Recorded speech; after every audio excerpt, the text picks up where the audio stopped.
안녕하세요. 경계를 넘는 공동체 베이징 저장촌 생활사의 강의를 맡은 한성대학교의 박우입니다. 먼저 오늘 강의를 하게 되었는데요. 자기소개부터 하고자 합니다. 저는 현재 한성대학교 기초교양학부에 근무하고 있고요. 사회학을 전공을 했습니다. 연구 분야는 국제이주, 그리고 시민권, 국제지역연구 등 분야에 관심이 있습니다. 특히 여러분들 잘 아시겠습니다만은 이제 서울 남서부 지역의 대림동 지역을 연구를 했고요. 그리고 이제 북중러 접경 지역 연구를 하고 있고 중국 지역에 관심이 많습니다. 사실 제가 이 책에 대해서 이제 강의를 하긴 하지만 사실 또 다른 한편으로 제가 이 책을 번역을 하게 된 역자이기도 합니다. 책을 번역을 하게 된 동기를 간단하게 말씀을 드리면 2022년 11월에 책 번역과 관련된 제안을 출판사로부터 연락을 받았습니다. 사실 이 책 번역과 관련된 제안을 받고 제가 거의 망설임 없이 책을 번역을 해보자 라는 이야기를 했는데요. 그 이유는 첫째는 제가 학위 논문을 작성할 당시에 많이 참고한 책 두 권이 있었습니다. 하나가 바로 이 샹벼의 이 책이고 다른 하나는 이제 화이트의 Street Corner Society라는 책이었습니다. 미국에 있는 이제 이태리 이민자 집거지와 관련된 연구였는데요. 그래서 마침 제가 굉장히 재미있게 읽고 많이 참고한 책 두 권 중에 한 권이 국내 독자들한테 번역이 된다고 하니까 제가 망설임 없이 번역을 하겠다고 했고요. 두 번째는 최근 중국과 관련된 거시 담론과 연구들이 넘쳐나고 있어요. 이런 상황에서 사실 저는 중국 사회의 말단의 일상, 즉 사소한 중국을 이 책을 조명했기 때문에 좀 국내 독자들에게 중국을 바라보는 새로운 시각을 줄 수 있을 거라고 생각했기 때문입니다. 저자 샹벼와 경계를 넘는 공동체에 대해서 간략하게 소개해 드리겠습니다. 저자 소개를 하면은요, 이분은 저장성 원저우 출신입니다. 90년에 베이징대 사회학과에 입학을 했고요. 학부를 다닐 때 그리고 석사과정에 입학을 한 다음에 재학 당시 베이징 성곽 남쪽에, 지금 베이징에 가면 이 성곽이 다 해체가 되었는데 베이징 성곽이 있었을 때 베이징 성곽 남쪽에 형성된 이 저장촌에 대한 현지 조사를 진행을 했습니다. 이 저장촌은 원저우 출신 이주민들이 약 한 10만 명 정도가 당시에 모여 살던 국내 이주민 집거지였습니다. 샹벼 선생은 당시 이 지역에 대한 조사로 학위 논문을 작성을 했고 이 학위 논문이 이후에 명조로 평가받으면서 이 옥스퍼드대의 장학생으로 박사과정에 이제 입학을 하게 되었습니다. 그 뒤에 석사 논문이 조금 아주 미세하게 보완이 돼서 2000년에 경계를 넘는 공동체 베이징 저장촌 생활사로 출판이 되었습니다. 출판 직후에 이 책이 중국 사회과학계의 현대의 고전 반열에 오릅니다. 그리고 옥스퍼드대의 박사과정에 입학을 한 다음에 이분이 연구한 것은 인도 출신의 IT 노동자들의 국제이동과 인도 사회의 관계를 연구를 했습니다. 이후에 이제 이 연구가 글로벌 바디 쇼핑이라는 책으로 출판이 되는데요. 그건 이따가 말씀을 드리겠습니다. 그리고 또 이 해당 박사 논문으로 인류학계의 리즈상을 수상을 하고 옥스퍼드대에 임용이 되었습니다. 그러다가 2020년부터 독일의 막스 플랑크 연구소의 사회인류학 연구소장을 맡고 계십니다. 현재까지요. 주요 저서는 오늘 말씀을 드리게 될 경계를 넘는 공동체 베이징 저장촌 생활사이고요. 중국어 제목은 아래 나와 있듯이 이렇게 되어 있고요. 2000년에 출판이 되었습니다. 그리고 글로벌 바디 쇼핑, 그리고 2020년에 국내에 소개되었던 주변의 상실 방법으로서 자기라는 책이 있습니다. 그리고 그 뒤에도 지속적으로 다양한 연구 성과를 출판을 하고 계십니다. 이 경계를 넘는 공동체의 책의 개요를 간략하게 말씀을 드리면요. 1980년대 중반부터 90년대 중반까지 베이징 저장촌의 형성, 확장, 그리고 굴절, 제도약의 과정을 다룬 연구서라고 말씀드릴 수가 있겠습니다. 특징은 현장 연구와 생활사 연구 방법을 사용했습니다. 다시 말하면 사회학자이기 때문에 사회학에서의 이제 참여 관찰 그리고 질적 연구에 주안점을 뒀다고 말씀을 드릴 수가 있겠습니다. 그리고 책 전반을 관통을 하는 이 핵심 실마리인 키워드는 바로 의류 산업입니다. 이 저자는 의류 산업 속에서 형성된 사람 간의 관계가 산업의 분업 구조와 맞물려서 어떻게 재설정이 되면서 이 지역 공동체로 발전했는지를 분석하고자 합니다. 따라서 이 연구는 단순한 지역 연구 또는 마을 이야기를 넘어서 경제와 사회에 대한 이론적 탐구서다라고 저는 평가를 하고 싶습니다. 세 번째는 이 책의 줄거리입니다. 첫 번째, 이야기의 시작이 되겠는데요. 첫째는 개혁개방과 국내 인구의 대이동의 시대에서 시작이 됩니다. 이 저장성이라는 곳은 인구가 약 6,500만 명 정도가 되고요. 그리고 이 지역에서의 왼쪽 지도를 보면 바다를 끼고 빨간색으로 되어 있는 곳이 원저우라는 지역입니다. 해안가에 있는 지역이 도시예요.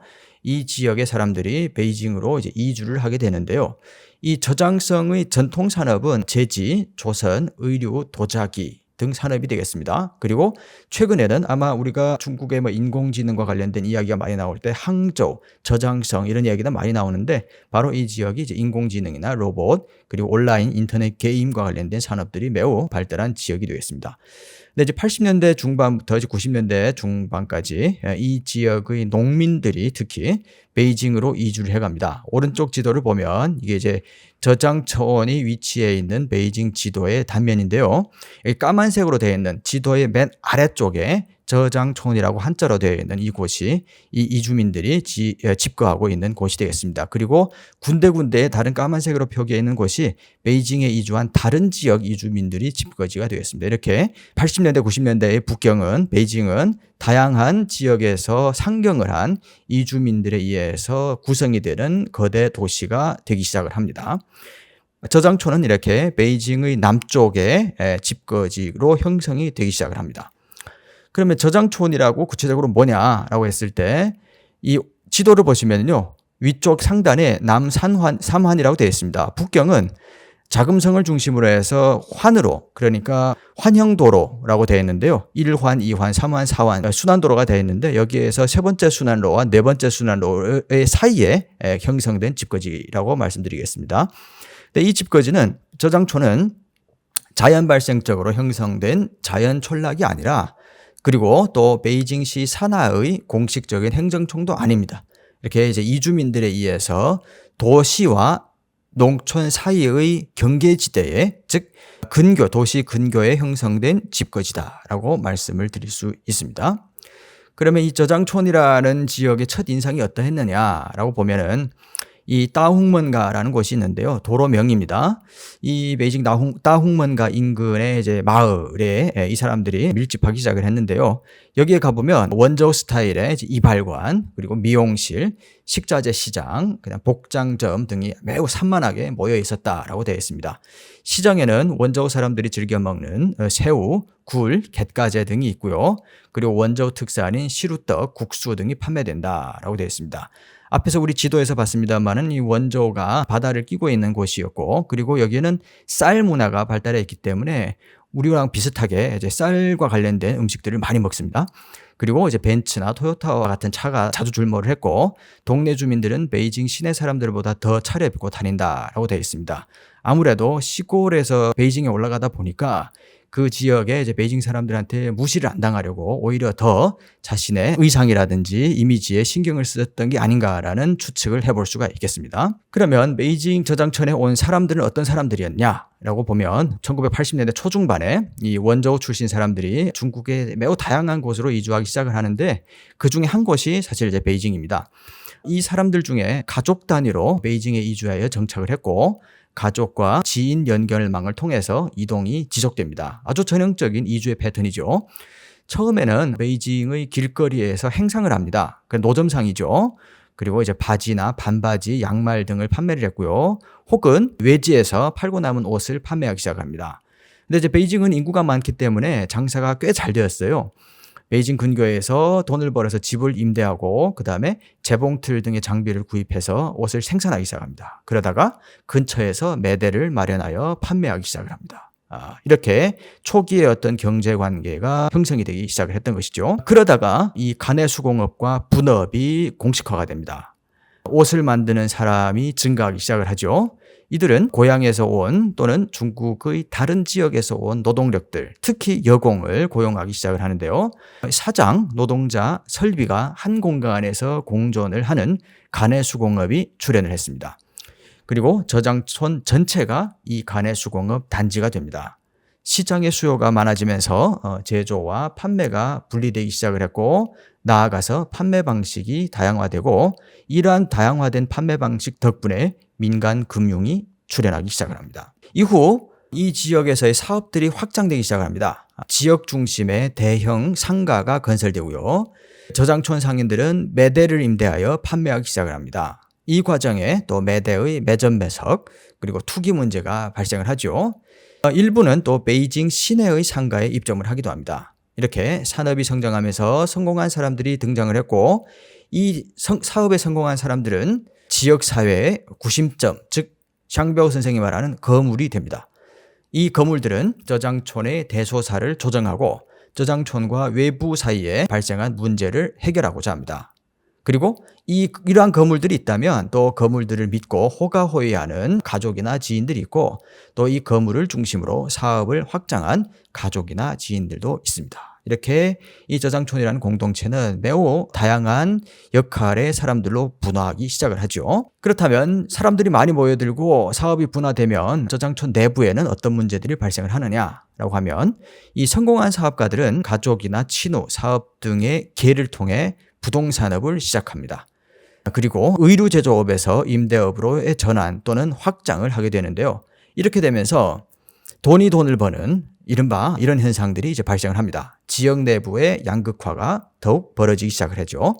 또한 사람이 증가하면서 의료 위생 문제가 발생을 하고 병원이 출현합니다. 물론 사람이 많다 보면 치안 문제가 빈번하게 발생하게 되고, 이른바 또 지역에서의 자율방범대가 출현을 합니다. 그 외에도 매우 많은 문제들이 출현을 했어요. 그러면 이러한 이주민 공동체는 떠나온 고향 원조와는 또 어떤 관계를 맺고 있느냐?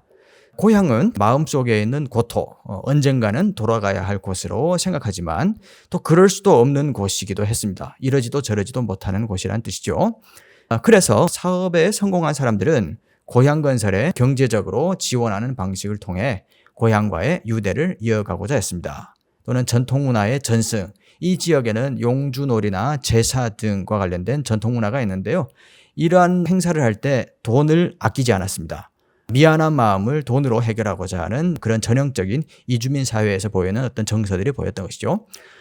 고향에서 베이징에 상경하는 사람들에 대한 도움에 대해서도 지원을 아끼지 않았어요. 하지만 그렇다고 해서 또 모든 것을 해결해 주는 것은 아니었습니다.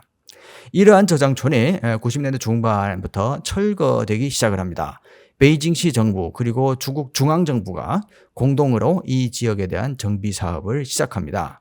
저장촌의 거물과 사업가들이 건설한 이러한 단지 중심으로 철거를 하고, 지역 농가들이 원조 이주민들에게 집을 임대하지 못하도록 행정명령을 내렸습니다.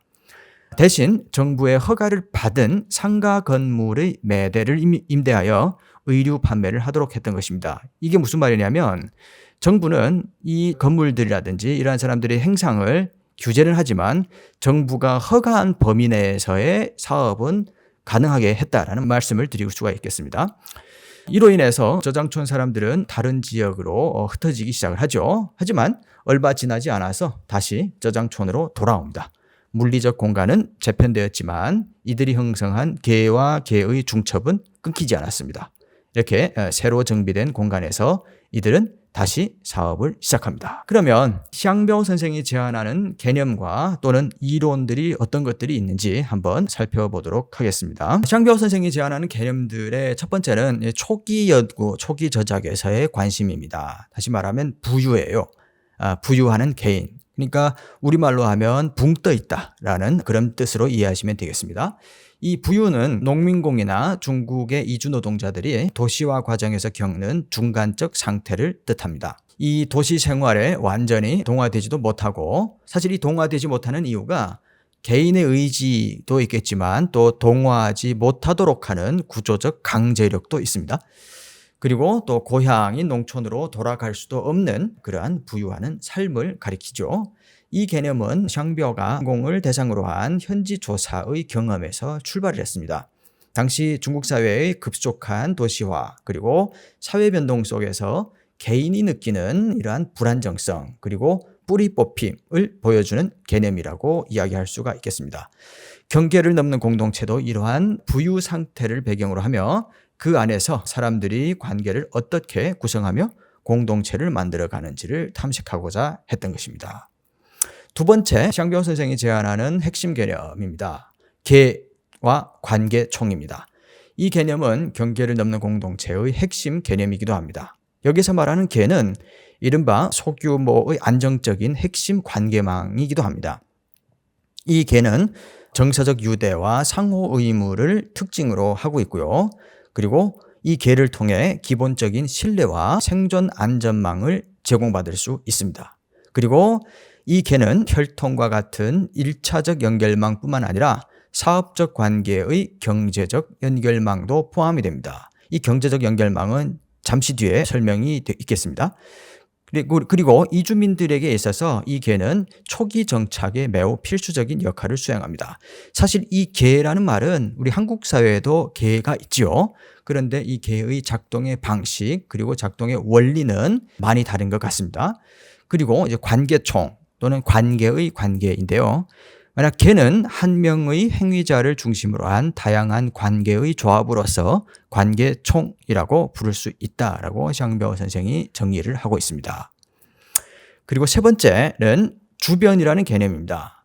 관계들의 관계의 재건이 필요하다라는 이야기를 하면서 주변이라는 이야기를 하고 있는데요. 중국 사회의 사회 변동을 분석을 하면서 샹벼 선생은 이런 문제의식을 가지고 있습니다.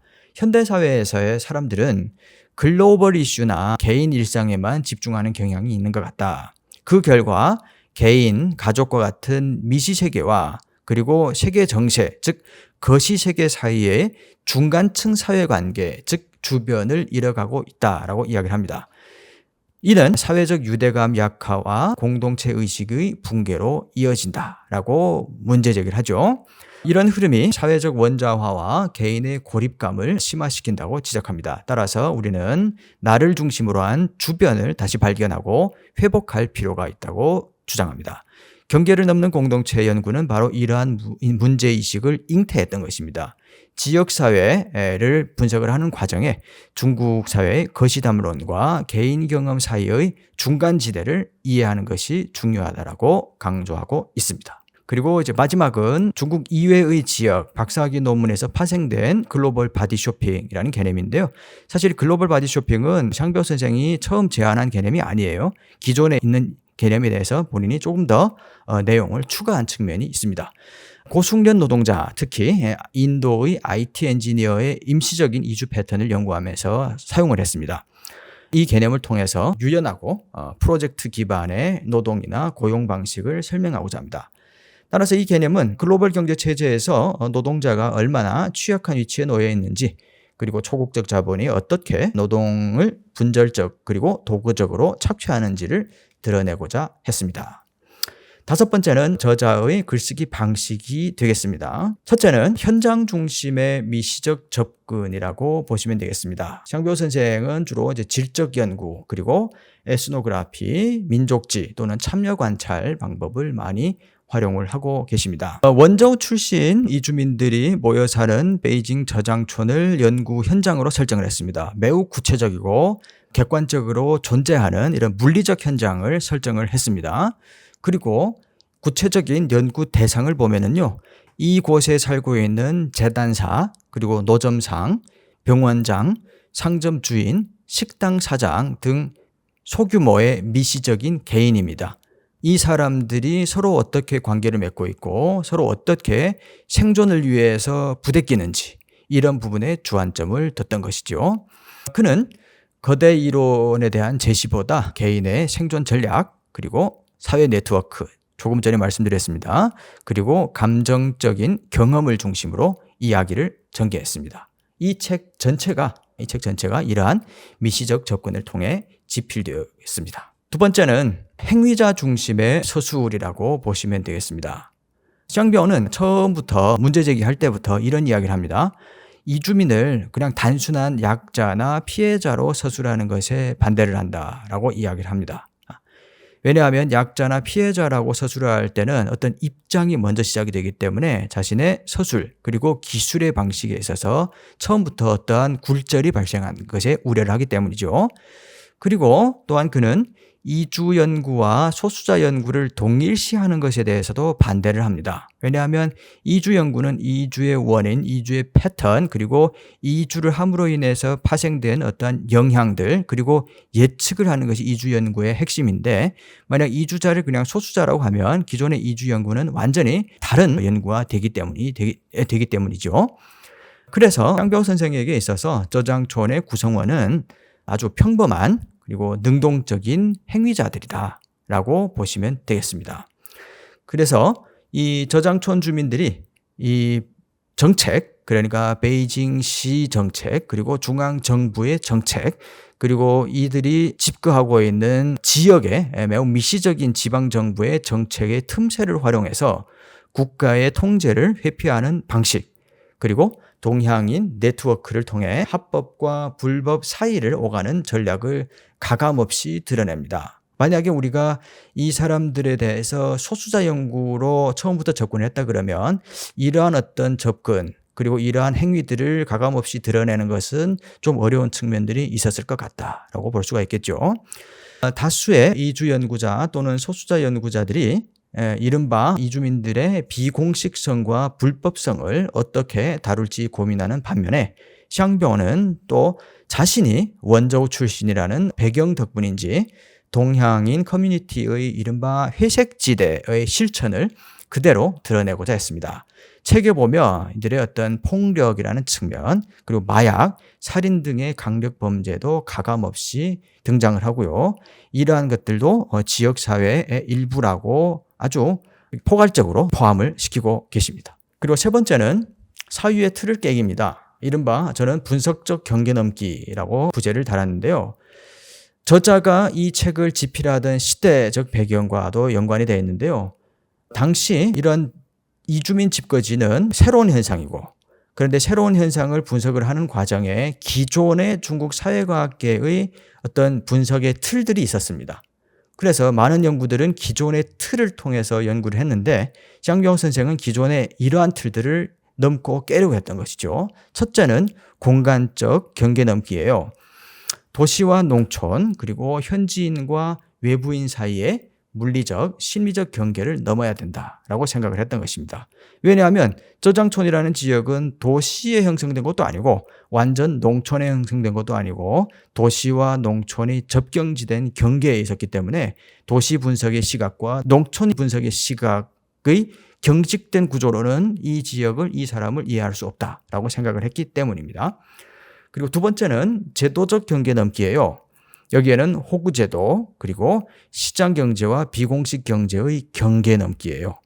이른바 도시에서의 상업, 그리고 농촌에서의 농업의 경계, 그리고 도시민이라는 시민권과 농촌민이라는 시민권의 경계지대에 있는 공동체였기 때문에 이러한 제도적 경계 넘기를 할 수밖에 없었던 측면이 있습니다. 그리고 세 번째는 문화적 경계 넘기입니다. 원저우 출신 이주민의 방언, 식습관, 정체성이 어떻게 베이징 현지의 그것과 융합되는지, 즉 이주민과 선주민의 문화적 경계를 넘고자 했습니다. 이렇게 글을 쓰면서도 기존의 중국 사회의 연구 또는 사유의 관성의 틀을 깨고자 했습니다. 네 번째는 두터운 데이터 기반의 저는 깊은 묘사라고 표현을 하고 싶습니다. 이 지역에 대한 장시간의 참여 관찰을 했기 때문에 샹병 선생이 얻은 연구는 매우 두텁습니다. 데이터는 매우 방대하고요. 바로 이제 이러한 두터운 데이터 덕분에 글을 매우 자신감 있게 쓰고, 그리고 평이하지만 디테일한 언어로 다큐멘터리 문학에 가까운 가독성을 확보했습니다. 그래서 일단 가독성이 매우 높다라는 측면도 있습니다.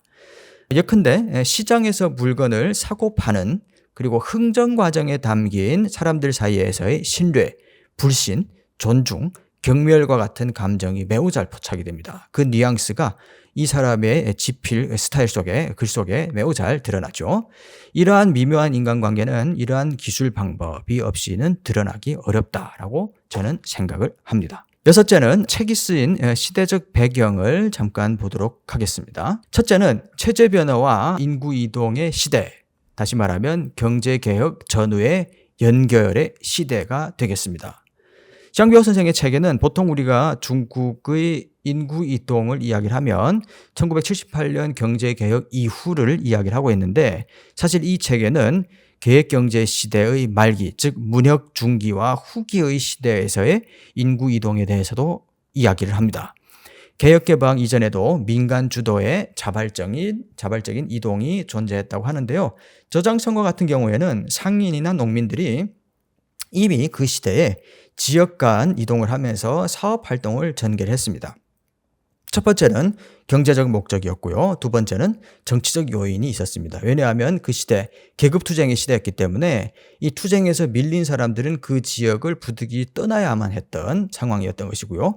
그리고 이 계급투쟁은 항상 이기는 사람이 계속 이겼던 것이 아니라 전환의 전환, 반전의 반전을 거듭하기 때문에 언제 누가 어떻게 패해서 그 지역을 떠나야 하는지 예측이 불가능했습니다. 그러다 보니 이 지역에서는 이미 경제개혁 이전에도 그 지역을 이출을 하는 사람들이 존재했다라고 이야기를 합니다.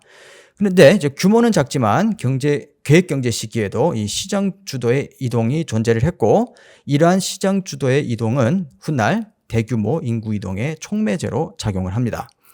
그러다가 1978년 이후로 가면서 중국은 계획경제, 즉 집단농업에서 시장경제, 가족농으로 전환을 했죠. 도시, 농촌 간의 이원구조가 완화되면서 농민, 즉 농촌의 잉여노동력의 도시 유입이 가속화가 됩니다. 그건 우리가 당대 중국 사회를 공부한 사람들이라면 너무나 잘 아는 이야기죠. 베이징의 저장초는 이 베이징 호구가 없는 원저우 출신의 농민들이 모여서 형성한 비공식 공동체였어요. 이들은 의류 가공이나 도매 무역 중심의 자생적인 경제 활동을 구성을 했던 것입니다. 바로 이렇게 체제 변화와 인구 이동의 시대, 즉 문혁 시기와 개혁개방 시대의 전환기에서의 배경, 시대적 배경이 있다라고 말씀을 드릴 수 있겠습니다. 그리고 두 번째는 호구 제도가 왜곡된 시대라고 저는 이야기를 하고 싶습니다. 호구 제도는 계획경제를 위해 설계된 제도입니다. 그런데 시장경제 이행기에도 여전히 이 호구 제도는 작동을 했어요. 농민의 도시 이주가 증가했지만 이들이 도시 시민권의 부재로 인해서 교육이나 의료 등 기본 권리는 제한을 받았습니다. 다시 말하면 중국 사회에서는 경제적 자유화는 진전되었지만 계획경제 시대의 제도적 장벽은 그대로 남아 있었던 것이죠. 이러한 제도적 제약으로 인해서 농민들은 도심이 아닌 도시와 농촌의 경계 지역에 정착을 하게 되었던 것입니다. 그래서 베이징의 저장초는 바로 또 이러한 경계지대의 대표적인 사례다라고 말씀을 드릴 수 있습니다. 첫 번째는 민간사회 네트워크 부상의 시대이기도 합니다. 셋째는 민간사회 네트워크 부상의 시대라고 이야기를 하고 싶습니다. 시장화가 이루어지면서 도시에 모여든 이주민들은 친족이나 동향인 네트워크를 기반으로 공동체를 구성해 나가기 시작했습니다. 이 체제전환기에 법제가 미비한 상황에서 민간 차원의 신뢰에 기반한 회색 경제를 구축하여 공동체를 유지하는 사람들이 많았는데요. 서방학계에서는 이들의 이러한 관계를 이른바 관시, 즉 중국 현지에서 사용하는 관계라는 용어를 사용하여 개념화합니다. 이 관시에 관련된 얘기는 지금 현재에도 우리 이제 인문사회과학에서 중국 문화, 중국 사회를 연구함에 있어서 많이 등장하는 이제 개념인데요. 여기에서 말하는 관시는, 서방학계에서 말하는 관시는 보통 전통적인 1차적 연결망이 현대화 또는 근대화 과정에 어떤 역할을 하는가에 대한 관심에서 비롯되었어요. 그런데 경계를 넘는 공동체는 이른바 이 관시는 현대적인 서구에서 발견되지 않는 중국적 또는 동아시아적인 전근대적인 연결망으로 보는 시각에 매우 비판적입니다. 연줄과 같이 학연, 지연, 혈연 등의 동질성에 기반한 사회 신뢰 네트워크는 국가나 지역에 상관없이 사회를 구성하는 중요한 요인이라고 샹비오는 이야기를 하고 있습니다. 그러니까 다른 곳에도 관시라고 부르지만 않을 뿐이지 이런 관시와 관련된 연결망들이 존재를 한다라고 생각을 했던 것이죠. 근데 여튼 정리를 하면 샹비오 선생이 책을 쓰게 된 시대적 배경은 바로 시장화 과정에 민간사회 네트워크가 부상했던 시대다라고 말씀을 드릴 수 있습니다. 네 번째는 세계화 초기 지역 대응의 시대다라고 이야기를 하고 싶습니다. 1990년대는 중국이 점차 세계 분업체계에 통합되기 시작한 시기이죠. 그러다가 아시다시피 이제 2001년에 WTO에 가입을 하면서 이른바 세계시장 경제, 세계 자본주의 체계에 편입이 됐다라고 이야기를 하는데요. 그런데 그 전에 저장촌의 의류 산업은 매우 값싼 노동력과 유연한 생산을 기반으로 세계화의 기초적인 연결고리가 됩니다. 이곳에서 생산된 가죽 재킷은 북방 및 동유럽 국가로 수출되었고 필요한 원자재는 해외에서 또 수입되기도 했어요. 샹비아오 선생은 이러한 시대적 배경 속에서 저장촌이 세계화의 기회를 어떻게 활용했는지를 보여줍니다. 보통 우리가 세계화라고 하면 국가 단위에서 어떻게 서로 연결되어 있는지라는 거시적인 시각을 차용할 때가 많은데 샹비아오 선생은 저장촌이라는 매우 미시적인 사회 단위가 어떻게 그 사회 내부에서의 상품의 유동 그리고 재화의 유동, 인력의 유동을 통해서 세계와 어떻게 연결되어 있는지를 보여주고자 했던 것이죠. 단순한 수출입 통계나 경제 지표의 제시보다는 저장촌의 가내수 공업과 같은 미시적 생활 세계의 서술을 통해서 수출과 수입이 구체적으로 드러납니다. 다섯째는 학술 연구 패러다임 전환의 시대라고 이야기할 수가 있겠어요. 계획경제 시대에 중단되었던 중국의 사회학 연구는 개혁개방과 함께 재개가 됩니다. 80년대에 다시 되죠.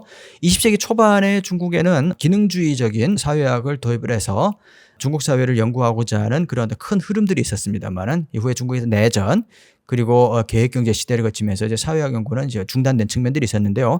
80년대 다시 시작됩니다. 1980년대 후반에서 90년대 초반 사회조사와 필드워크, 중국어로는 전야라고 해요. 필드워크가 대대적으로 전개가 됩니다. 세계적인 학자인 페이시오퉁 선생의 강촌경제 그리고 향토중국이 중요한 지적 토대가 되었어요. 그런데 이러한 기존의 정태적인 농촌 공동체에 머물렀던 페이시오퉁의 연구를 넘어서는 시도가 필요하다라는 학계의 요구가 제기가 되었습니다. 이러한 어떤 요구를 실제로 수행한 인물 중 한 명이 바로 이 샹비아오 선생이에요.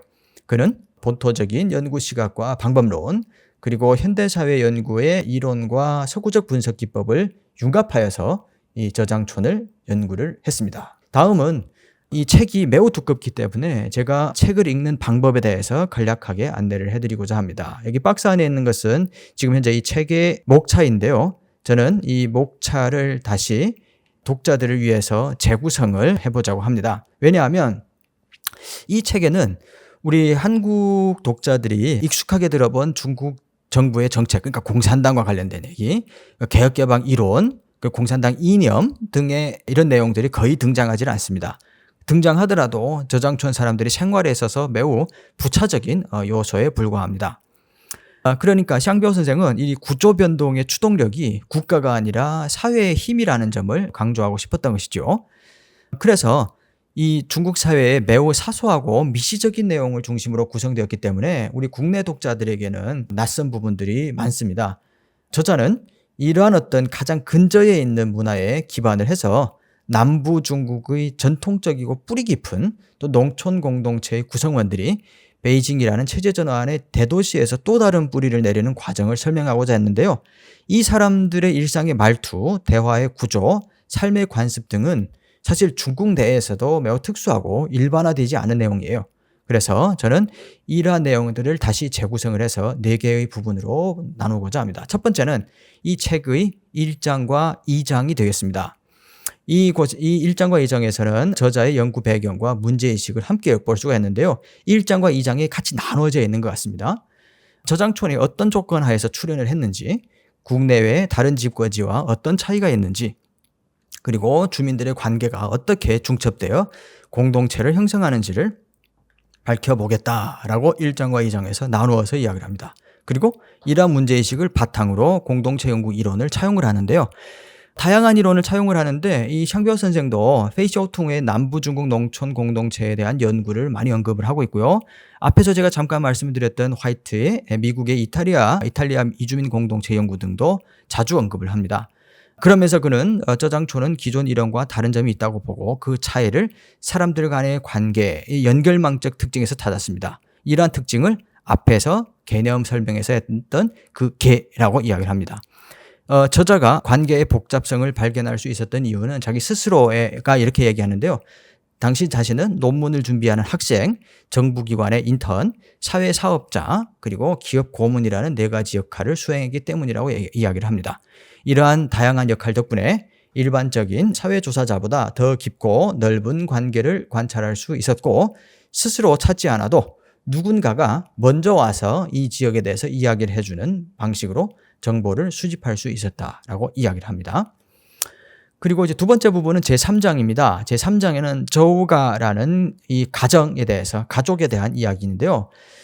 저자는 저장촌 관찰의 첫 관문이자 연구의 시작으로 저우가의 하루를 설명을 합니다. 저우가는 두 자매의 가족과 공동 고용한 노동자로 구성된 가족이에요. 이른바 가족 단위입니다. 두 가족은 처음에는 함께 살았는데 이후에 분가를 합니다. 분가 이후에 각각의 가족은 또 새로운 연결망을 형성을 하여 사업을 이어갑니다. 저우가에는 동네에 매우 다양한 사람들이 드나들면서 정보를 교환을 합니다. 옷을 만들고 파는 과정이 저우가의 일상에 자연스럽게 녹아 있었는데요. 이 저우가는 저장촌 경제사회활동의 압축판이자 축소판이다라고 저는 이야기를 하고 싶습니다. 그래서 저장촌이라는 하나의 추상적인 인구 10만 명의 공동체에 대한 분석을 들어가기 전에 저우가라는 하나의 단위라면서 매우 대표적인 가족의 생활을 먼저 기술을 함으로써 독자들한테 이해를 도모하고자 했던 것입니다. 세 번째 부분은 4장에서 8장입니다. 이른바 이 책에서 붙였던 생활사를 시기별, 개인, 가족, 연보를 중심으로 기술한 부분이 되겠습니다. 1984년이 먼저 등장을 하죠. 여기에서는 첫 번째 질문이 그럼 누가 맨 처음으로 저장촌에 왔는가라는 질문을 합니다. 그런데 사람들 찾아서 물어봤는데 모든 사람들이 다 자기가 먼저 왔다고 해요. 그리고 그 먼저 온 시간은 계속 앞으로 앞당겨지는 것이죠. 그래서 샹병 선생은 이 누가 먼저 왔는지보다도 그러면 누가 먼저 이곳에서 의류 산업을 먼저 시작했는지를 파헤쳐보는 것이 더 중요하다라고 이제 생각을 하면서 이제 의류 산업으로 초점이 돌아갔던 것입니다. 두 번째는 86년에서 88년입니다. 저장촌 사람들이 어떻게 베이징에서 이제부터 서서히 자리를 잡았는지에 대해 서술하는 내용입니다. 그리고 이 저장촌에서 만든 옷이 베이징 주류 시장에 진출한 경로, 그리고 옷을 만드는 사람과 파는 사람 간의 사업적 관계, 그리고 저장촌에 정착하려면 어떤 인간관계가 필요한지 등이 구체적으로 서술되어 있습니다. 그리고 88년에서 92년 내용이 되겠는데요. 만약 86년에서 88년이 저장촌에서 만든 옷이 저장촌 내부에서 유통이 되었다고 하면 88년에서 92년은 이 저장촌의 상품이 중국 내 타 지역과 해외로 수출되면서 연결망이 더 확대된 그 내용이 되겠습니다. 그리고 부대 산업의 성장, 그리고 추가적인 인구 유입, 급격한 성장, 그리고 사람 간의 분쟁과 가족 내 갈등 등이 증가하는 시기입니다. 그리고 저장촌과 출신 지역 간의 관계도 재편되었던 것이죠. 그 다음 단계는 92년에서 95년입니다. 앞에서의 이러한 어떤 요인들 때문에 저장촌은 이 시기에 극도로 혼잡한 공동체가 되었다라고 이야기합니다. 저장촌 내부, 베이징 시장, 전국 시장, 해외 시장 간 관계가 매우 복잡하게 중첩이 됐던 것입니다. 그리고 부동산업까지 추가되면서 공동체 내부의 관계가 더욱 교착되죠. 치안 문제가 심각해지고 이를 이용 또는 악용하는 사람과 억제하는 사람 간의 경쟁도 발생을 합니다. 그 다음 단계는 95년입니다. 저장촌의 중앙정부와 베이징시 당국에 의해서 강제 철거되는 상황인데요. 그런데 이제 공동체는 일시적으로 위축되었을 뿐 빠르게 회복되고 또 새로운 모습을 창출하기 시작합니다. 이러한 회복력의 비결은 저장촌 주민들이 형성한 독특한 연결망, 즉 개의 특징에 있다라고 이야기를 합니다.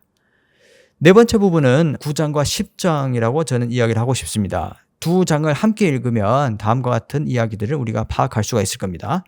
저자는 개와 개의 중첩, 즉 관계의 관계로서 저장촌 개념을 여기에서 제안을 합니다. 이는 중국 사회의 복잡한 관계망에 대한 저자의 핵심 통찰이 드러나는 지적이 되겠습니다. 관계총은 개인과 집단의 발전을 촉진하는 매개이자 동시에 개인의 행위를 제약하는 제도로 작용을 합니다. 이 관계총은 체제전환기의 사회 문제를 흡수 그리고 완충하는 신사회 공간으로 기능을 합니다. 신사회 공간은 샹비오 선생이 맨 마지막에 제안을 하는 중국 사회의 변동을 관찰할 수 있는 하나의 시금석이라는 개념인데요. 이러한 어떤 신사회 공간이 매번 출현할 때마다 우리는 어떤 새로운 변화의 방향성을 읽을 수 있지 않을까, 또는 이러한 변화를 추동했던 주체에 대해서 성찰할 수 있는 기회가 있지 않을까라고 이야기를 하면서 책을 마무리합니다. 그럼 책이 다루는 핵심 주제는 뭘까? 매우 많은 이야기들을 다루는데 이 사람은 대체 이 책을 통해서 어떤 얘기를 하고 싶었을까라는 것인데요. 첫째는 체제 또는 제도의 경계에 형성된 도시 공동체예요. 이 원조 농민들은 공식과 비공식 부문을 넘나들면서 베이징 근교에서 주택을 임대하고 작업장을 운영을 하면서 비정규적인 비공식적인 노동시장을 형성을 했습니다. 이 지역 공동체는 베이징 주류 사회와 상호 영향을 주고받으면서 한편으로는 주류에 편입되고 다른 한편으로는 비공식 영역에 머물렀습니다. 이러한 이중적인 특징은 1990년대 철거 과정에서 공동체의 재건의 회복력으로 드러났습니다. 앞에서도 이미 말씀을 드렸죠. 그런데 정부의 반복적인 단속에도 저장촌 주민들은 신속하게 공동체를 재건을 했고요. 이 공동체는 체제와 제도의 경계에 위치하면서 불안정한 위치에 놓여 있었습니다. 동시에 공식, 비공식 차원을 모두 활용할 수 있는 유리한 위치에 있었습니다. 그러니까 이 이야기를 말씀을 드리는 이유는 앞에서도 말씀드렸습니다만 이 책이 집필되게 된 배경과도 밀접한 관계가 있지요. 왜냐하면 계획경제에서 시장경제로 넘어가는 전환되는 과정에 형성된 이런 중간지대, 애매모호한 지대, 한편으로는 제도의 밖에 있지만 또 다른 한편으로는 제도의 밖에 있으면서 온갖 차별과 배제를 받지만 또 다른 한편으로는 제도의 밖에 있었기 때문에 기존의 어떤 다양한 이점들 속에서도 장점을 모두 다 활용할 수 있는 이런 또 이중적인 위치에 있는 시스템들이 마련되었다. 그래서 이제 90년대 중후반 그리고 2000년대 우리가 중국 사회를 이야기하면서 사회주의나 자본주의냐 아니면 하이브리드냐라는 이야기를 했던 이유가 바로 이러한 부분에 있습니다. 두 번째는 중국 사람들 사이에서의 관계의 중첩과 관련된 이야기입니다. 원저우 출신 농민들은 기존의 향토 관계와 상업 네트워크를 결합해서 복잡한 이동산업 연결망을 구축했습니다. 이 과정에 계에 기반한 친우권, 사업권, 동향권 등의 여러 권자가 중첩되면서 때로는 경합하고 때로는 협력하는 관계를 형성했습니다. 여기에서 권이라고 하면 사실 이제 우리는 평상시에 이런 권을 이야기하지 않는데 우리가 뭐 수도권이라고 했을 때 그 권과 같은 뜻입니다. 이러한 권자 간의 관계, 즉 관계의 관계를 저자는 관계총이라고 하는데요. 관계총은 중국 사회에서 흔히 말하는 배경의 일환으로 간주가 됩니다. 우리가 배경은 백그라운드라고 얘기하는데 중국에서 이 백그라운드 배경은 이렇게 사용됩니다. 저 사람은 어떤 배경이 있어? 라는 중국 사람들의 질문은 출생이나 경력보다 그 사람이 형성한 관계총을 물어보는 것이에요. 다시 말하면 저 사람의 뒤에 보이지 않는 얼굴들, 저 사람과 형성된 다양한 사람들은 누구냐라는 질문이 바로 이 배경과 관련된 것입니다. 세 번째는 국가-사회관계의 중층적 구조를 우리가 이해를 해야 된다라는 것이죠. 이 저장촌의 형성과 관련해서 중앙정부, 그리고 베이징시 정부, 그리고 구정부, 원저우시 정부 등 공식기관들의 복합적인 역할이 드러납니다. 서로 다릅니다. 그리고 경합되기도 하고 또 서로 경쟁을 하기도 합니다. 근데 서로도 터치를 못하는 부분들도 있어요. 이런 매우 복합적인 역할이 드러나고요. 저장촌은 또 동향인 중심의 민간 공동체지만 내부적으로는 또 경제적으로 분화가 됐습니다. 그리고 학력에 따른 이질감이 있어요. 또한 성별에 따른 차등화도 존재를 합니다.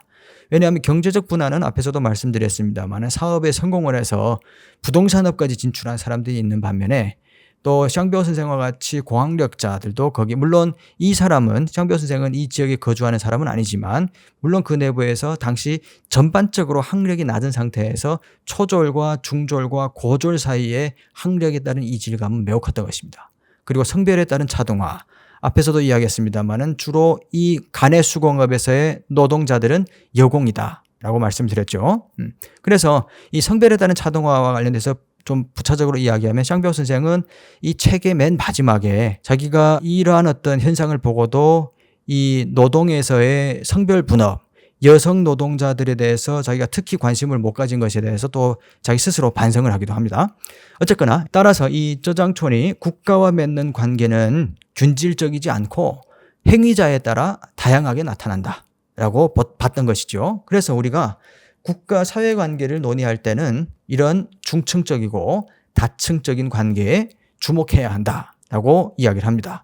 그러니까 국가라는 것은 하나의 평면이 아니라 매우 복잡한 다층적이고 중층적인 구조다라고 이야기를 하고 있죠. 이런 부분을 우리가 이해해야 된다라는 게 핵심 주제의 세 번째가 되겠습니다. 아홉째는 함께 읽어볼 내용 몇 개를 제가 따왔습니다. 문장이 좀 길긴 한데 함께 읽어보겠습니다. 제1장 서론에서의 일상행위 중심의 접근, 즉 방법론과 관련된 부분인데요. 여기에 나와 있는 문단입니다.天安문 광장에서 남쪽으로 5km, 난산환을 지나자마자 당신은 교통체증의 소용돌이에 빠지게 된다. 크고 작은 자동차와 인력거, 그리고 가끔씩 보이는 베이징의 오래된 당나귀 수레까지 뒤엉켜 도로는 엉망진창이다. 크고 작은 가방을 든 행인들이 당신의 옆을 빠른 걸음으로 지나가고 빅브라더를 들고 다급하게 통화하는 사람이 앞에서 다가온다. 남북의 억양이 뒤엉켜 소란스럽다. 어깨가 부딪히고 발 뒤꿈치가 차이는 골목에는 어우어만 들리고 마주오는 사람은 거진 얼굴과 몸매가 깡마른 남방 사람이다. 마치 다른 세계에 와 있는 듯한 기분이 든다. 도로변에 진열된 수정고는 원저우 사람들이 뒷마을에서 직접 만들었고 분건, 면건은 원저우에서 직접 가져왔다. 거리의 미용실은 모두 원저우 스타일로 꾸며져 있다. 마촌 채소시장의 임시 막사, 나무 조각과 대나무 기둥으로 지탱된 선반 위에는 해파리, 새우, 맛조개, 생선, 용안, 말린 리치 등 원저우 사람이 즐겨 먹는 식품이 진열되어 있다. 이곳의 해산물은 대부분 러칭 사람들이 칭다오, 친왕다오 등지에 차를 보내 구입한 것이고 일부는 원저우에서 특별히 운반해온 것이다. 예, 이 내용인데요. 여기에서 잠깐 몇 개의 단어들을 보면 여러분들 아마 빅브라더라고 하시면 아시는 분들이 있겠습니다만 초기에 나왔던 핸드폰이죠. 옛날 90년대 영화에도 많이 등장을 합니다. 그리고 어우어 네 번째 줄에 골목에는 어만 들린다라고 했는데 이 어우어는 원저우 지역 방언을 어우어라고 해요. 여기 중국에서는 지역 사투리라는 표현을 안 합니다. 왜냐하면 표준어라고 할 만한, 왜냐하면 지역에 따라서 이른바 우리가 흔히 얘기하는 푸퉁화를 표준어라고 얘기를 하지 않기 때문에 그냥 자기 지역의 이름으로라고 얘기를 합니다. 근데 이제 다른 지역 사람들은 이 어어를 알아들을 수가 없죠. 그리고 도로변에 짓는 수정고, 여기는 떡 이름입니다. 그리고 분건, 면건, 앞에서도 말씀드렸습니다만 여기는 쌀 문화가 발달했기 때문에 쌀 음식을 많이 드신다라고 되어 있습니다. 제가 이제 이 부분을 인용을 해서 함께 읽어볼 내용이라고 말씀드린 이유는 앞에서 이 책에 쓰여진 방법, 그리고 글쓰기 스타일에 보면 이 질적 방법, 그리고 다큐멘터리 문학과 같은 이런 특징들이 보인다고 했는데요. 바로 서론 부분에 일상행위 중심의 접근에서 이 저장촌에 대한 묘사를 하는 문단이 되겠습니다. 그러니까 저장촌이라는 지역에 대해서 많은 사람들이 낯설기 때문에 저자가 처음에 이 저장촌에 대한 개략적인 묘사를 이런 식으로 사람과 사물 중심으로, 그리고 도로와 관련된 이 지역에 있는 구체적인 물리적 실체에 대한 미시적인 접근을 통해서 설명을 했기 때문입니다. 이 사람들이 어떻게 걸어다니고 무엇을 먹고 있고 어떤 이야기를 하고 있고 도로 상황은 어떠한지 이 지역의 질서를 이야기하고 싶었던 것이죠. 그래서 제가 이 부분에 대해서 인용을 해왔던 것입니다. 그리고 두 번째는 제2장의 저장촌에 들어가다에 나와 있는 이야기입니다. 문단입니다. 함께 볼게요. 개의 가장 중요한 특징은 다양한 관계의 조합이라는 점이다. 저장촌에서 하나의 개는 두 개의 아개를 포함하고 있다. 아개는 그 하위의 개라는 뜻이죠. 한쪽은 친후 관계를 중심으로 하는 친후권이다. 친후권은 세 가지 유형이 있다. 첫 번째는 친척 관계, 두 번째는 같은 마을 출신의 동년배 혹은 동급생 관계, 세 번째는 문역 시기의 같은 파벌 동지다. 다른 한쪽에는 사업적 협력 관계를 중심으로 하는 사업권이다. 사업권의 사람은 고객이다. 고객은 지인이지만 친우 수준에는 미치지 못한다. 두 개의 악에는 중첩되는 부분이 있다. 친우이면서 사업적으로 협력관계를 형성하기 때문이다. 이 부분이 사람들의 일상생활에서 가장 중요한 관계다 라고 되어 있습니다. 저장촌에 들어갔는데 그러면 이른바 저장촌에서의 가장 기본적인 관계는 어떻게 볼 수가 있을까? 라는 부분과 관련된 이야기예요. 여기에서 개의 구체적인 내용들이 나옵니다. 개는 하나의 하위에 두 개의 개가 있는데 하나는 친척, 친우와 관련된 그 동급생 그리고 동양에서의 정치적인 이념을 함께 했던 동지를 중심으로 한 친우라는 것이죠. 이른바 친구들입니다. 친구 관계이고 다른 한쪽은 사업적 협력 관계, 즉 고객을 중심으로 한 사업권이죠. 이러한 두 개의 권자가 서로 중첩되면서 이른바 계를 형성을 하고 있고 이 계가 이러한 중첩된 계가 저장촌이라는 공동체의 가장 기본적인 기초적인 단위다 라고 이야기를 하고 있습니다. 그래서 우리 계에 대한 이해를 하기 위해서는 이 문단을 여러분들이 다시 보시면 되겠습니다. 세 번째는 86년에서 88년 입지를 굳히다의 부분 내용 중에서 발췌를 했습니다. 저장촌은 대형 공장이자 대형 회사다. 촌 사람들은 생산자와 판매자 두 그룹으로 자연 분화되어 있고 전자가 후자보다 약간 더 많다. 모든 사람이 자신을 중심으로 방사형 연결망을 구성했다. 한 명의 판매자는 여러 명의 생산자와 연결되었고 한 명의 생산자는 동시에 여러 명의 판매자와 연결되어 있다. 모두 자신의 사업 규모에 따라 결정되는데 보통은 20여 가구 규모다. 이 착종된 관계들이 서로 차이가 없는 것은 아니다. 일부 관계에는 특수한 암묵적 합의가 작동한다. 아산의 매대에 물건이 줄어들면 아스가 재빠르게 그를 위해 만들어주고 아스가 평일에 만든 옷은 아산이 좋은 가격에 팔기 위해 애쓴다. 이 관계는 친척이나 우정에 기반했다. 하지만 원조 사람들은 친형제도 장부는 정확하게 해야 한다는 말을 입에 달고 살기 때문에 비록 두 팔을 걷고 도와주지만 이유는 정확하게 나누었다. 그 외의 대다수 연결망은 충분한 유연성과 여백이 있는 정보의 저장고로 기능했다. 사람들은 상대방의 생산과 판매 상황에 근거하여 특정 거래를 위한 파트너를 선택했다. 생산자와 판매자가 서로의 집을 방문하고 스타일에 대해 논의하고 물건을 배달하거나 방문해서 수거하는 등의 광경은 저장촌에서 흔하게 볼 수 있다. 이러한 대리 판매의 관계에 기초한 판매자와 생산자가 각각 구성한 방사형 연결망이 내가 말하는 계의 전형적인 구조다. 여기에서는 이 계에 대해서 더 구체적으로 이야기를 하고 있습니다. 앞에서 친우권과 사업권의 중첩이라고 이야기를 했는데요. 그러면 이 친우권과 사업권의 중첩이 구체적으로 뭐냐라고 했을 때 이 문단에 나와 있습니다. 아스라고 했을 때는 우리가 보통 장삼이사라고 이야기하듯이 그냥 사람을 가리키는 것입니다. 아스라는 사람이 평일에 만든 옷은 아산이 팔아준다 라고 얘기했죠. 여기에서 저장촌의 초기의 분업관계가 등장을 하는데요. 이게 뭐냐면 A라는 사람이 옷을 만들고 A라는 사람이 만든 옷을 자기가 직접 처음에 팔았어요. 그런데 옷에 대한 수요가 증가를 하니까 옷을 직접 만들어서 파는 것이 여의치가 않았던 것입니다. 그래서 옷을 만드는 사람은 옷을 만들기만 하고 중간에서 옷을 팔아주는 사람들이 등장을 했던 것이죠.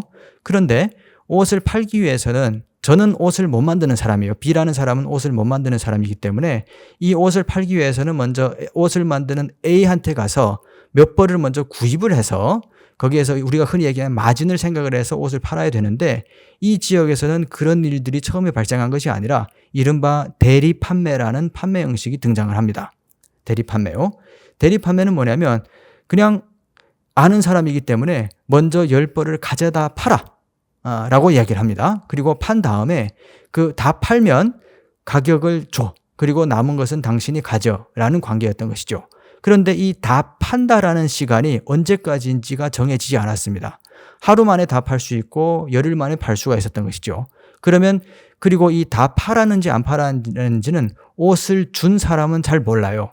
그러다 보니까 판 사람의 입장에서는 하루 만에 다 팔고 열흘 만에 팔았다라고 이야기하면서 그 9일 동안 판 돈을 자신이 다른 곳에 투자할 수 있는 시간을 벌었던 것입니다.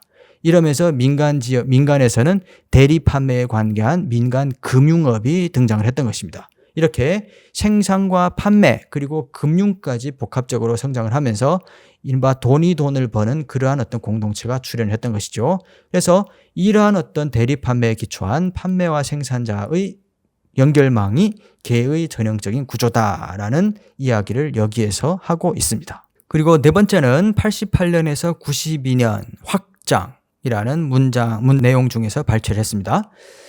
저장촌과 외국인의 첫 만남은 C단에서 이루어졌다. 당시 C단의 상업지역은 두 구역으로 나뉘어 있었다. 하나는 C단 쇼핑센터로 대표되는 공식 상점이고 다른 하나는 바이화시장, C단 권업장과 같은 자유시장이다. 전자는 주로 도시 소비자를 대상으로 한 소매업이고 후자는 도매와 소매를 겸한 곳이었다. 외국인들은 주로 바이화시장의 중저가호를 방문했다. 러시아와 동유럽 산업 상인들은 크고 따뜻하며 저렴한 옷을 요구했다. 바이화에는 저장촌 사람이 거의 없었지만 그들이 만든 제품은 곧바로 인기 상품이 되었다. 바이화 시장의 다른 매대들도 연달아 저장촌의 가죽 재킷을 진열했다.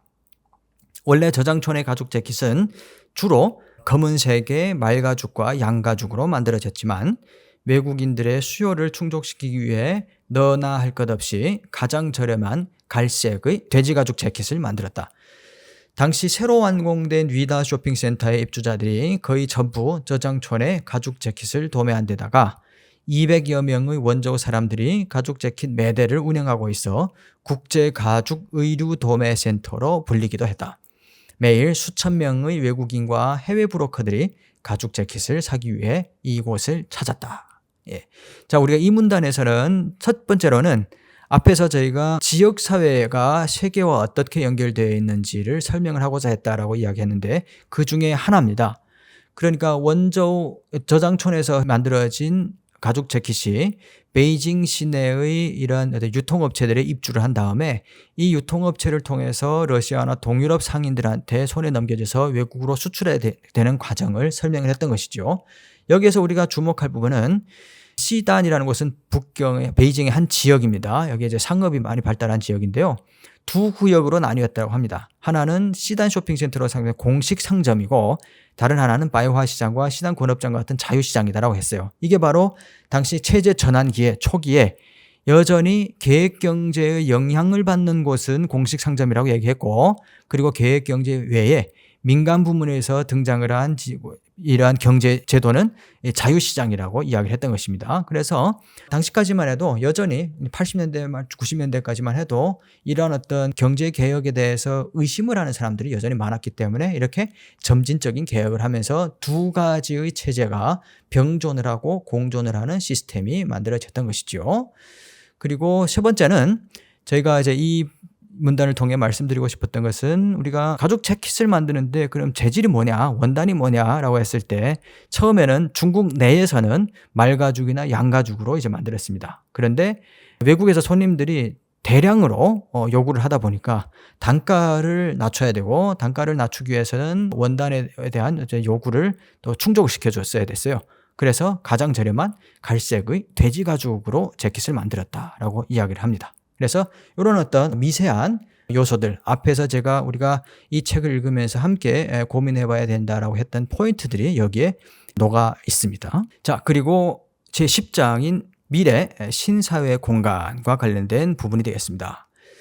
이렇게 저장촌은 지리적 경계를 넘는 동시에 조직체계와 신분체계 등 일련의 더 은밀하고 깊은 사회적 경계를 넘었다.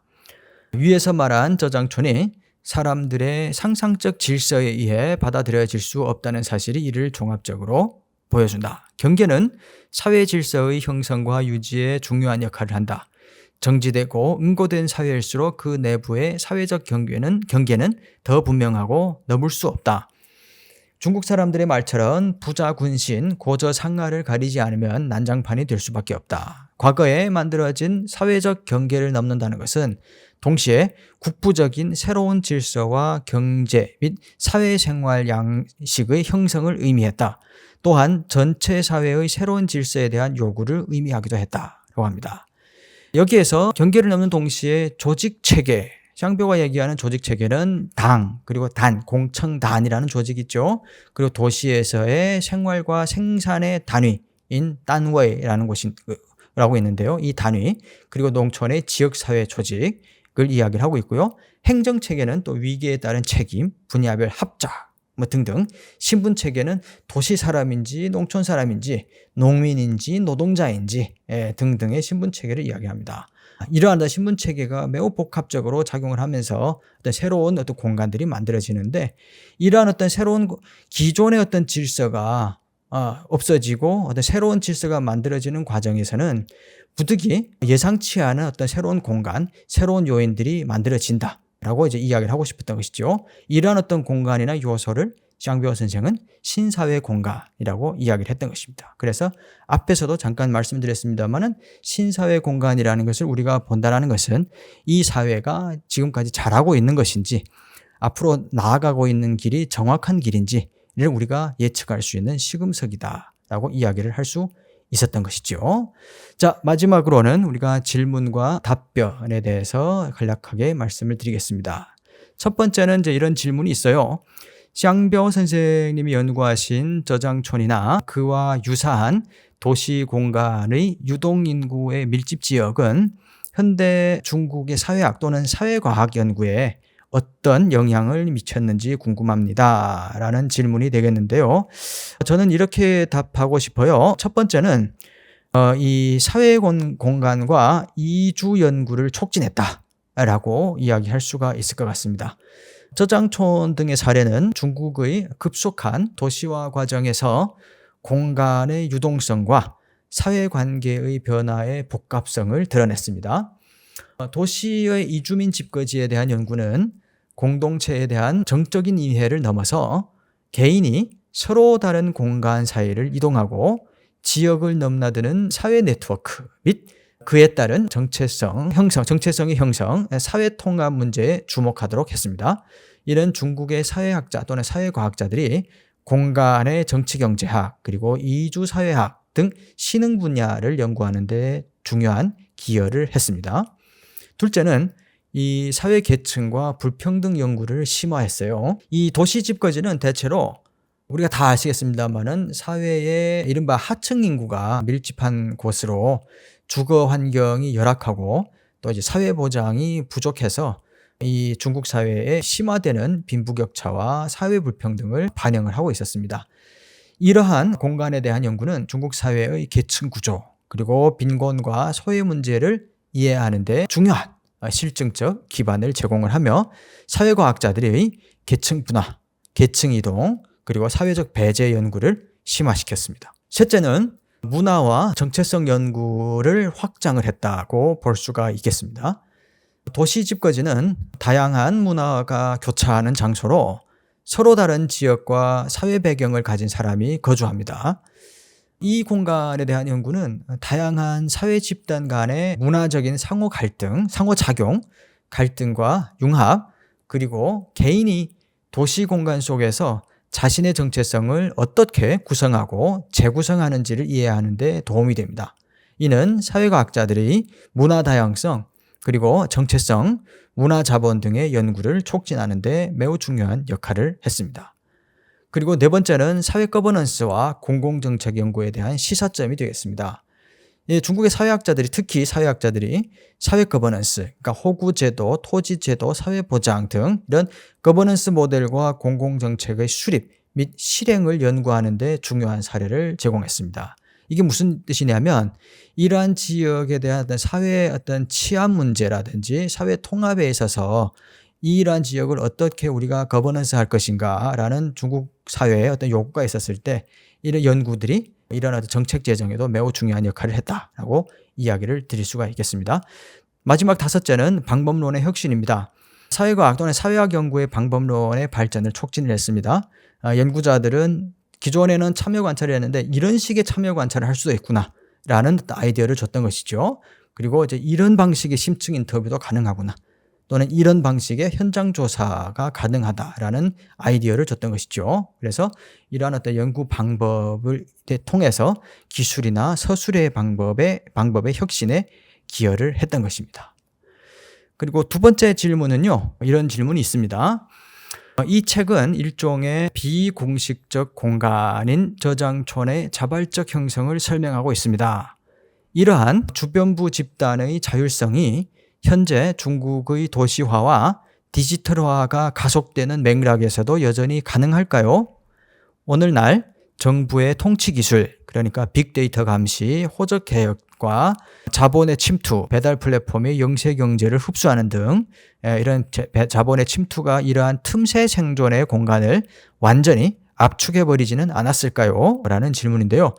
매우 현재적인 어떤 맥락에서 질문을 하신 것 같습니다. 저는 여기에 대해서 이런 답변을 드리고 싶어요.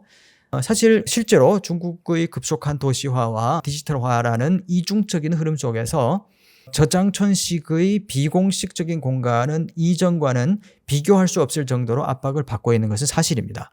그렇지만 민간의 저항력은 완전히 사라지지 않고 더 복잡한 형태로 진화하고 있다고 저는 말씀을 드릴 수가 있습니다. 이러한 변화를 다음과 같은 차원에서 분석할 수가 있는데요. 첫째는 공간 통제의 지능화예요. 얼굴 인식 출입 시스템, 격자망화 관리 등 빅데이터 기술로 인해서 밀집 지역의 익명성이 크게 약화되었고, 또 이 무허가 공장과 같은 숨기기 전략은 더 이상 통하지 않게 되었습니다. 그러나 새로운 틈새가 발생하기도 합니다. 이제는 온라인에 기반한 예를 들어서 일용직 노동자 네트워크나 온라인 P2P, 그리고 아마 여러분들이 많이 들어봤을 것입니다. 중국판의 SNS죠. 더우인, 틱톡이죠. 그 다음에 샤오홍수 등의 온라인 분산형 모델의 등장이 바로 그것입니다. 과거의 도시 이주민 집거지는 우리 시각적으로 가시적이었다면 이제는 비가시적인 또는 가상의 공간에서 존재하는 공동체로 전환되고 있습니다. 즉 공간적 틈새에서 기술적 틈새로 옮겨가고 있다고 저는 보고 있고요. 이 소멸이 아닌 재구성된다고 저는 보여집니다. 이 현대 중국의 통치 기술과 자본의 힘은 이 저장촌식의 물리적인 자율 공간을 크게 위축시킨 것은 맞지만, 사람들은 또 기술의 힘, 디지털 도구죠. 공간 유격전, 도시간 이동이죠. 또 제도적 차익 거래, 예를 들어 유연한 고용 계약이죠. 이런 것을 통해서 새로운 생존 틈새를 지속적으로 창출하고 있는 것 같아요. 이러한 역동적인 줄다리기는 샹비ao 선생이 책의 말미에 던진 우리 조금 전에 말씀을 드렸던 신사회 공간의 현재적 버전이 아닐까라는 생각이 들어요. 그래서 앞으로의 연구는 국가사회의 이분법을 넘어서 디지털 시대의 다층적인 권력 틈새에서 피어나는 민간의 지혜에 주목해야 할 필요가 있다라고 답을 하고 싶습니다. 마지막으로 이 책의 한국어판 서문에 샹비ao 선생이 이런 말을 합니다. 이 책이 한국의 독자들의 마음속에서 잔잔한 물결이 되어 평범한 한국 사람과 중국 사람 사이에 따뜻한 대화의 소재가 되기를 바란다라고 이야기를 합니다. 모쪼록 여러분들께 이 책을 소개하게 돼서 영광이고요. 오늘 강의는 여기에서 마치도록 하겠습니다. 감사합니다.